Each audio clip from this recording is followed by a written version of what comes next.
Hello friends, welcome to my channel.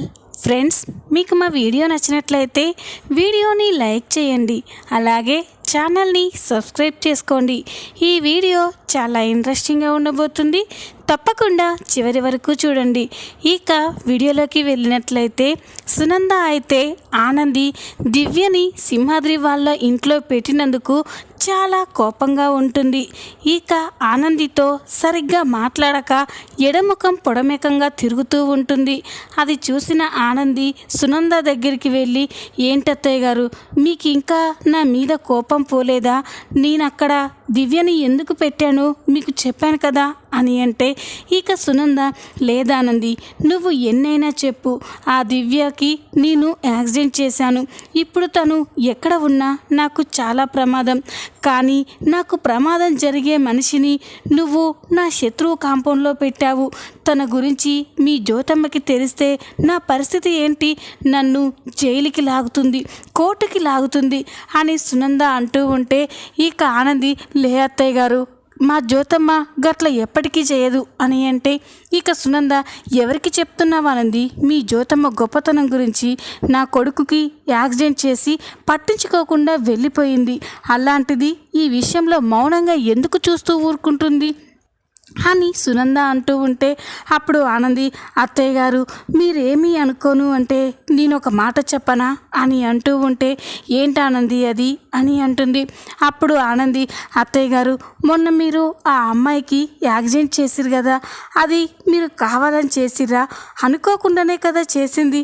మా జ్యోతమ్మ కూడా గట్లనే చేసింది అనుకోవచ్చు కదా, కావాలని ఎవరి ప్రాణాలు తీయరు కదా అని ఆనంది అంటూ ఉంటే, సునందకి చాలా కోపం వస్తూ ఉంటుంది. అప్పుడే సునంద, ఏంటానంది, నాకు మీ జ్యోతమ్మకి పోలిక కడుతున్నావా అని అంటే, లేదత్తయ్య గారు, మీకు అర్థమయ్యేలా చెప్తున్నాను అని అంటూ ఉంటే, అప్పుడు సునంద, అయితే సరే, నేను చెప్పేది కూడా విను. మీ జ్యోతమ్మకి నాకు చాలా తేడా ఉందానంది. అవును, నేను యాక్సిడెంట్ చేశాను, కానీ నేను యాక్సిడెంట్ చేయడం వల్ల ఆ అమ్మాయికి ఎలాంటి నష్టం లేదు. ఇప్పుడు తను క్షేమంగా ఉంది. కాకపోతే గతం మర్చిపోయిందేమో, కానీ కొన్ని రోజుల తర్వాత తన గతం మళ్ళీ తిరిగి తను గుర్తు చేసుకుంటుంది. తను తన వాళ్ళతో సంతోషంగా ఉంటుంది. కానీ మీ జ్యోతమ్మ నా కొడుక్కి యాక్సిడెంట్ చేయడం వల్ల నా కొడుకు ఏం కోల్పోయాడో తెలుసా?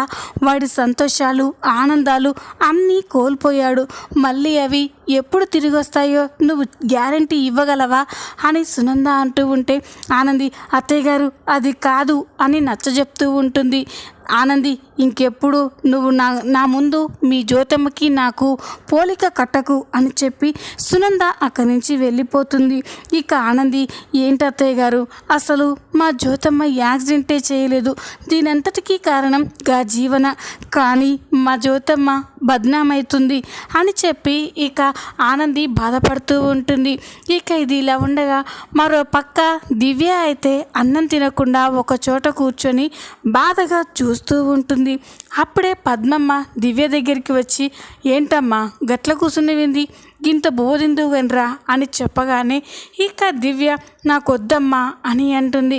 గట్లంటే ఎట్ల బిడ్డ, ఏదో ఒకటి తిని మందులు వేసుకోవాలి కదా అని సింహాద్రి కూడా నచ్చజెప్తూ ఉంటే, దివ్య మాత్రం మొండికేస్తూ ఉంటుంది.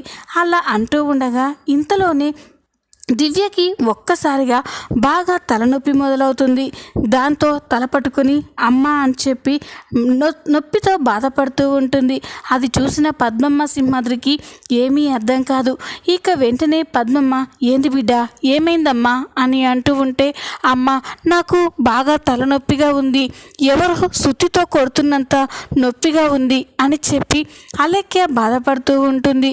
అది చూసి సింహాద్రి, ఏందమ్మా ఏమైంది అని అంటే, గా బిడ్డకి తలనొస్తుందంట, ఇప్పుడు ఏం చేయాలి అని అంటూ ఉంటే, అప్పుడే పద్మమ్మ, బిడ్డకి ఫోన్ చేయవయ్యా, డాక్టర్ తానికి తీసుకెళ్తుందేమో అని చెప్పగానే సింహాద్రి వెంటనే ఆనందికి ఫోన్ చేస్తాడు. సింహాద్రి నుండి ఫోన్ రాగానే ఆనంది ఫోన్ లిఫ్ట్ చేసి, చెప్పు నాయనా, గాడ దివ్య ఎట్లుంది, మంచిగుందా అని అంటే, అప్పుడు సింహాద్రి, లేదు బిడ్డ, ఇప్పుడు గా అమ్మాయికి బాగా తలకాయ నొస్తుందని బాధపడుతుంది, ఏడుస్తుంది అని చెప్పగానే ఆనంది షాక్ అయిపోతుంది. ఏంది నాయనా, ఏమంటున్నావు నువ్వు అని అంటే, అవును బిడ్డ, ఆ బిడ్డకి బాగా తలనొప్పిగా ఉందని చాలా తట్టుకోలేక బాధపడుతుంది అని చెప్పగానే ఆనంది షాక్ అయిపోతుంది.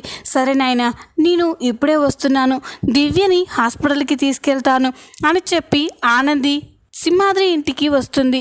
ఆనంది అక్కడికి వచ్చేసరికి దివ్య తలనొప్పితో బాధపడుతూ ఉంటుంది. ఇక సీను, సింహాద్రి, పద్మమ్మ, ఆనంది అందరూ కూడా దివ్యని తీసుకొని హాస్పిటల్కి వెళ్తారు. ఇక హాస్పిటల్కి వెళ్ళిన తర్వాత డాక్టర్ దివ్యకి కొన్ని టెస్టులు చేస్తాడు.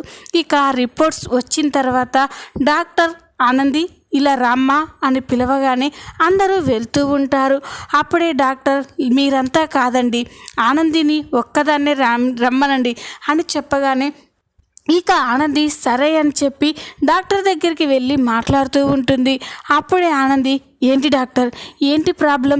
మా చెల్లి ఇన్ని రోజులు బాగానే ఉంది, కానీ సడన్గా ఇలా తలనొప్పి అని బాధపడ్డం ఏంటి అని అంటే, అప్పుడు డాక్టర్ చాలా బాధగా సారీ ఆనంది గారు అని చెప్తాడు. అది విని ఆనంది ఒక్కసారిగా స్టన్ అయిపోతుంది. ఏంటి డాక్టర్, సారీ దేనికి చెప్తుండ్రు? మా చెల్లికి ఏమైంది అని కంగారుగా అడుగుతుంది. అప్పుడు డాక్టర్, చూడండి ఆనంది గారు, మొన్న తనకి జరిగిన యాక్సిడెంట్లో తన బ్రెయిన్లో చాలా బ్లడ్ క్లాట్స్ ఉన్నాయి. మేము అన్నీ తీసేసాము అనుకున్నాం, కానీ ఒక మేజర్ బ్లడ్ క్లాట్ అయితే తన బ్రెయిన్లో ఉంది. అది ఇప్పుడు ట్యూమర్గా తయారైంది. దానివల్ల తనకి బ్రెయిన్ క్యాన్సర్ వచ్చింది. తను కొన్ని రోజులు తప్ప ఎక్కువ రోజులు బ్రతకలేదు అని చెప్పగానే ఆనంది షాక్ అయిపోతుంది. ఏంటి డాక్టర్, ఇన్ని రోజులు మంచిగానే ఉందని చెప్పి ఇప్పుడు గిట్ల చెప్తురేంది అని అంటే, అప్పుడు డాక్టర్, మేము కూడా అవి మామూలు క్లాట్సే, మెడిసిన్కి తగ్గుతాయి అనుకున్నాం, కానీ అవి ఇంత సీరియస్ అవుతాయని అనుకోలేదు.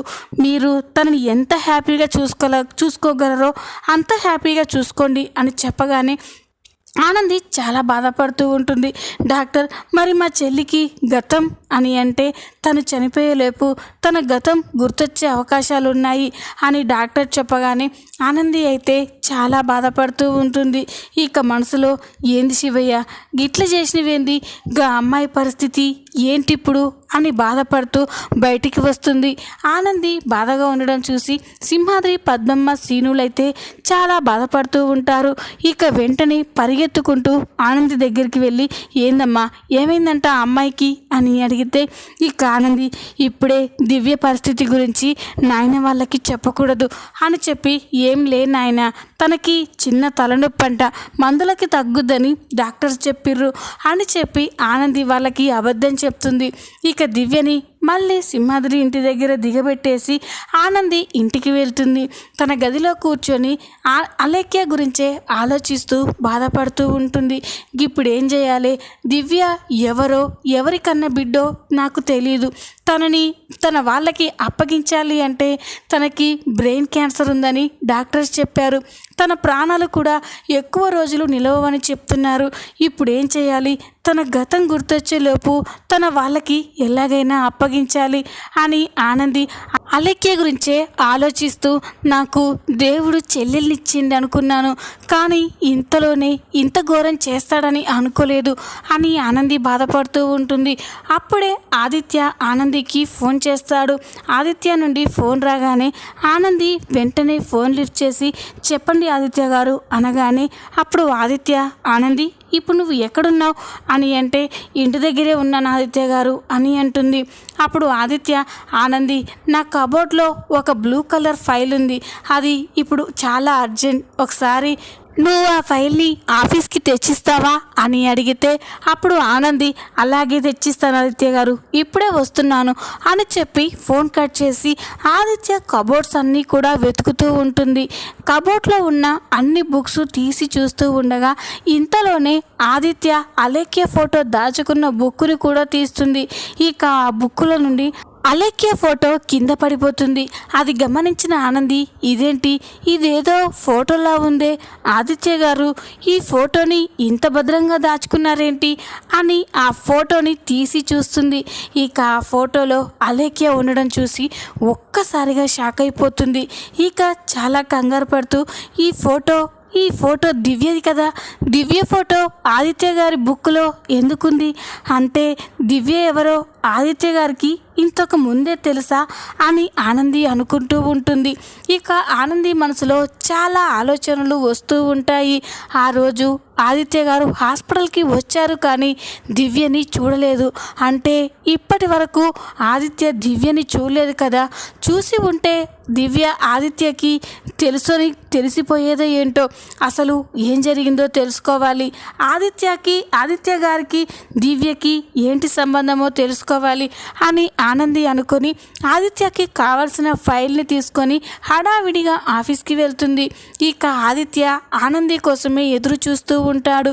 ఇక ఆనంది ఆఫీస్లోకి వెళ్ళగానే నీకోసమే వెయిట్ చేస్తున్నాను ఆనంది, చాలా థ్యాంక్స్, ఈ ఫైల్ లేకపోతే చాలా ప్రాబ్లం అయ్యేది అని చెప్పి ఆదిత్య అంటూ ఉంటాడు. ఆనంది మాత్రం అలేఖ్య ఫోటో గురించే ఆలోచిస్తూ ఉంటుంది. అది గమనించిన ఆదిత్య ఏంటి ఆనంది, ఏ విషయం గురించి అంతలా ఆలోచిస్తున్నావు అని అంటే అప్పుడు ఆనంది ఇప్పుడు ఆ ఫోటో గురించి ఆదిత్య గారిని ఆఫీస్లో అడగొద్దు అని చెప్పి ఇక వెంటనే లేదా ఆదిత్య గారు ఇక్కడ కాదు, మనం ఇంటికి వెళ్ళిన తర్వాత మాట్లాడుకుందాం అని చెప్పగానే ఆదిత్య కూడా ఏమీ అర్థం కాదు. ఏంటి ఆనంది ఇలా ఉంది అని అనుకుంటూ ఉంటాడు. ఇక ఇంటికి వెళ్ళిన తర్వాత ఆదిత్య ఆనందినే చూస్తూ ఉంటాడు. ఆనంది మాత్రం ఆ ఫోటో గురించే ఆలోచిస్తూ పదే పదే తనలో తానే ప్రశ్నలు వేసుకుంటూ ఉంటుంది. అప్పుడే ఆదిత్య ఆనందితో ఆనంది, ఈరోజు ఆఫీస్కు వచ్చినప్పటి నుండి చూస్తున్నాను, అదోలా ఉన్నావేంటి, ఏం జరిగింది, అయినా ఇంటికి వచ్చిన తర్వాత మాట్లాడుకుందామన్నావు కదా, ఏంటి విషయం అని అడుగుతాడు. అప్పుడు ఆనంది అలేఖ్య ఫోటోని తీసుకొచ్చి ఆదిత్యకి చూపిస్తూ ఈ ఫోటోలో ఉన్న అమ్మాయి ఎవరు ఆదిత్య గారు అని చెప్పగానే ఆదిత్య ఒక్కసారిగా షాక్ అయిపోతాడు. ఇదేంటి ఆనందికి అలేఖ్య ఫోటో ఎక్కడ కనిపించి ఉంటుంది, ఇప్పుడు ఏం చెప్పాలి అని అంటూ ఉంటే అప్పుడే ఇక ఆనంది చెప్పాదిత్య గారు ఏం మాట్లాడరేంటి, ఈ అమ్మాయి ఫోటోని మీరు ఇంత భద్రంగా బుక్లో దాచుకోవాల్సిన అవసరం ఏముంది అని ఆనంది అడుగుతూ ఉంటే ఇక ఆదిత్యకైతే ఏం చెప్పాలో అర్థం కాదు.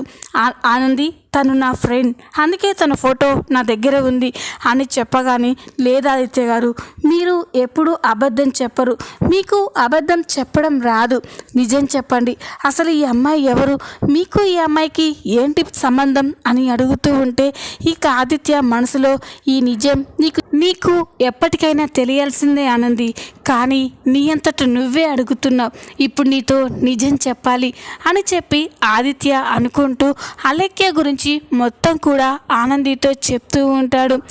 ఆనంది తన గురించి నువ్వు అడగక ముందుకే నీతో చెప్పాలి అనుకున్నాను, కానీ నువ్వే అడుగుతున్నావు, చెప్తాను విను, ఈ అమ్మాయిని నేను ప్రాణంగా ప్రేమించాను, మేమిద్దరం ఒకరికొకరం ప్రాణంగా ప్రేమించుకున్నాం అని చెప్పగానే ఆనంది ఒక్కసారిగా షాక్ అయిపోతుంది. ఇక వెంటనే ఏంటి ఆదిత్య గారు ఏమంటారు మీరు అని అంటే అవునానంది, మేము కాలేజీలో చదువుకునేటప్పుడు ఇద్దరం ఒకరినొకరం ప్రేమించుకున్నాం, వాళ్ళింట్లో మా ఇంట్లో పెళ్ళికి కూడా ఒప్పించాం, మాకు నిశ్చితార్థం కూడా జరిగింది, కానీ చివరి నిమిషంలో నాకు యాక్సిడెంట్ అవ్వడం వల్ల అలేఖ్య వాళ్ళ అమ్మా నాన్నలు తనని పెళ్ళి చేసుకోవద్దని బలవంతం చేశారు. దాంతో అలేఖ్య నన్ను వదిలి వెళ్ళిపోయింది. తను వెళ్ళిపోయినా కూడా తన జ్ఞాపకాలు ఇంకా నాలోనే ఉన్నాయి. అందుకే నిన్ను భారీగా ఒప్పుకోలేక అలేఖ్యని మళ్ళీ పెళ్లి చేసుకోలేక చాలా బాధపడుతున్నాను అని ఆదిత్య చెప్తూ ఉంటే ఆనంది అయితే స్టన్ అయిపోయి చూస్తూ ఉంటుంది. ఆనంది గుండె ముక్కలైపోయి చాలా బాధపడుతూ ఉంటుంది.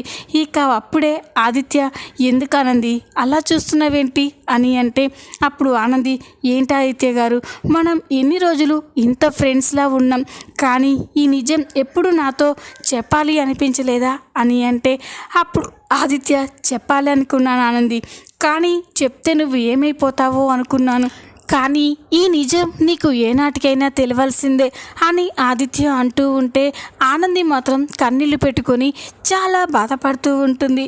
ఇక ఆనంది మౌనంగా ఉండడాన్ని చూసి ఆదిత్య ఏంటి ఆనంది ఏమీ మాట్లాడవేంటి అని అంటే ఏం లేదు ఆదిత్య గారు, నేను పడుకుంటాను అని చెప్పి ఆనంది వెళ్ళి నిద్రపోతూ ఉంటుంది.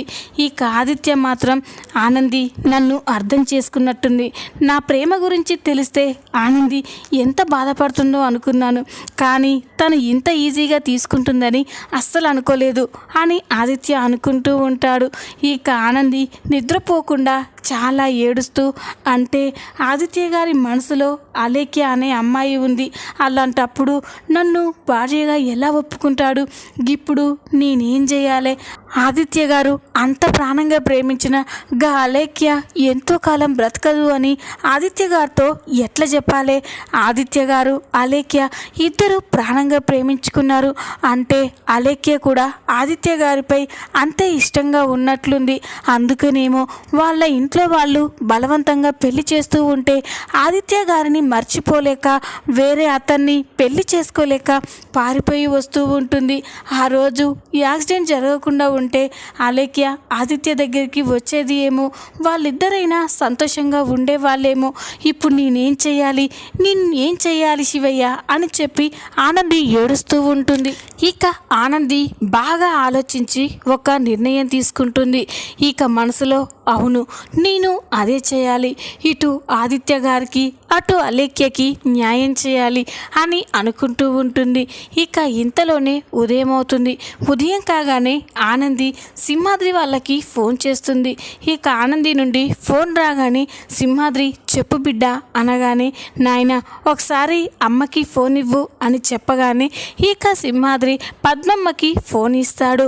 ఇక పద్మమ్మ ఫోన్ మాట్లాడుతూ చెప్పు బిడ్డ అని అంటే అప్పుడు ఆనంది, అమ్మ నువ్వు దివ్యకి మంచిగా స్నానం చేయించి పట్టు చీర కట్టి ఊళ్ళో శివాలయంకి తీసుకురమ్మా అని చెప్పగానే పద్మమ్మ ఎందుకు బిడ్డ అని అంటే, అమ్మ అక్కడికి వచ్చాక అన్ని విషయాలు చెప్తాను, ముందు నేను చెప్పింది చెయ్యి, అలేఖ్యని చాలా అందంగా పెళ్లి కూతుర్లా తయారు చేసి గుడికి తీసుకురా అని చెప్పగానే ఇక పద్మమ్మ సరే బిడ్డ అని ఫోన్ కట్ చేస్తుంది. ఇక పద్మమ్మకైతే ఏమీ అర్థం కాదు, బిడ్డ ఎందుకు ఈ అమ్మాయిని పెళ్లి కూతుర్లా ముస్తాబు చేసి గుడికి తీసుకురమ్మని చెప్పింది, ఒకవేళ బిడ్డ ఏదైనా మొక్కుకుందో ఏమో, ఈ పిల్లకి తొందరగా గతం గుర్తుకు రావాలని దేవుణ్ణి మొక్కుకున్నట్టుంది, అందుకే గిట్లా చేయమని చెప్పింది అని పద్మమ్మ దివ్యకి స్నానం చేయించి మంచిగా పట్టుచీర కట్టి పెళ్లి కూతుర్లా ముస్తాబు చేసి గుడికి తీసుకొస్తూ ఉంటుంది. మరో పక్క ఆనంది కూడా ఆదిత్య గారితో, ఆదిత్య గారు ఈరోజు మీరు ఆఫీస్కి వెళ్ళడానికి వీల్లేదు అని చెప్పగానే ఇక ఆదిత్య దేనికి ఆనంది అని అడుగుతాడు. అప్పుడు ఆనంది అవన్నీ తర్వాత చెప్తాను ఆదిత్య గారు, ముందు వెళ్ళి మీరు స్నానం చేసి మంచిగా పట్టు పంచ పట్టు అంగీలు కట్టుకొని పెళ్లి కొడుకులా ముస్తాబవ్వండి అని చెప్తుంది. అది విని ఆదిత్యకి ఏమీ అర్థం కాదు.